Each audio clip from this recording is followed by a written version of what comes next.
une fois. Salut à vous tous qui nous écoutez dans le monde entier avec l'appli Énergie, ceux qui nous écoutent en podcast et en léger décalé. Bonjour tout le monde, bienvenue. On va passer une belle émission avec plein de bonnes choses à l'intérieur et vous allez la kiffer. Tout à l'heure en téléphone, on va avoir un comédien, Philippe Bas, beau gosse. Exactement, Philippe Bas. Vous voyez qui c'est Philippe Bas. Si vous regardez les séries de TF1, vous pouvez pas le rater. Des cheveux grisonnants, ténébreux. Petite barbe. Je crois que la dernière fois qu'il a souri, c'était en 88. Mais tu vois, ça. Oui, c'est vrai. Petit côté de Jason Statham français. Un petit peu, ouais, c'est vrai. Côté comme ça. Ouais. Allez, on y va. Le point belge, Dylan. Oui, ça va se savoir, c'est ce qu'on disait à Hollande quand il allait de gauche à droite. Mais c'était aussi une émission mythique belge avec cet animateur incroyable qui était Simon Monceau. Eh ouais, bien. Et ses présentations interminables. Une émotion, un regard, un souvenir lointain, fugitif, s'envole. Pas même un baiser, simplement une odeur, un parfum, une enfant, il y a si longtemps, et puis un jour, tout à coup, elle revient. Elle n'est plus une enfant, elle n'est plus qu'un parfum d'enfance, d'adolescence, de jeune femme. Et si on s'était trompé, c'est ce soir. L'histoire de Marc, son histoire maintenant, ça va savoir. Bonsoir. Et là, voulait rien dire. Mais ça voulait rien dire.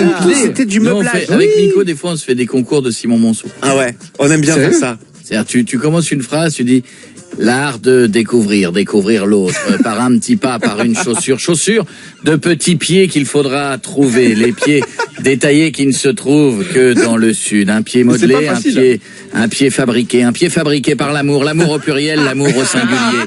Et ça, vous le saurez ce soir dans Ça va savoir. Bonsoir. Rien dire. C'était énorme. Ce qui était fort aussi à l'époque, rappelez-vous, il y avait toujours le public hyper chaud derrière quand ils donnaient la raison du pourquoi ils avaient participé à l'émission. En fait, je suis venu annoncer à Laetitia que je veux plus me marier avec elle. Mais moi, j'avais pas trop connu parce que j'étais très très jeune. Il y avait quand même des embrouilleurs dans le public. Ah oui, il y avait des oufs. Il y avait surtout que des comédiens. Mais oui, c'est que des faux. C'était du fake. Tout était Il y avait faux. beaucoup de comédiens. Mais c'était du faux bien fait. Oui. Ouais. Alors, Oui. ça dépend des épisodes. Sur le mien, je dois dire que c'est pas du grand art. Il lui annonce en direct qu'il ne veut plus se marier car il a rencontré une autre femme qui évidemment arrive tranquille au calme, la meuf. Est-ce que tu la connais, cette fille? Est-ce que tu sais si tu seras capable de vivre avec elle? Laetitia, pour vous le dire, c'est clair. Et donc, écoutez bien, les embrouilleurs embrouillent, ils continuent à embrouiller, et le pire, c'est que ça s'arrête jamais dans ces histoires. C'est l'escalade. Écoutez, ça continue. Écoutez bien. Eh oui, Claire. Mais elles se connaissent parce qu'elles sont aussi des cousines. Il a pécho sa cousine.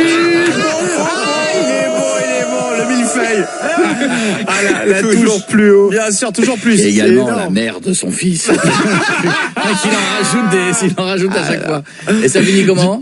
Eh ben, ça finit comme ça, écoutez. T'as toujours fait comme ça. Au contraire, ça t'excitait même qu'il était marié. Je suppose que tu l'as bien allumé, c'est ça? Encore marié. Il va se marier seulement dans 2 mois, quoi. Est-ce que tu te rends compte? Est-ce que tu sauras encore te regarder dans une glace demain?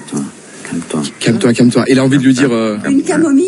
Peut-être. Une camomille. J'en rajoute une. Une camomille. Oui, c'est mieux. Je pense que c'est bien. Calme-toi, une petite camomille. C'est Coé, 15h-20h sur Énergie.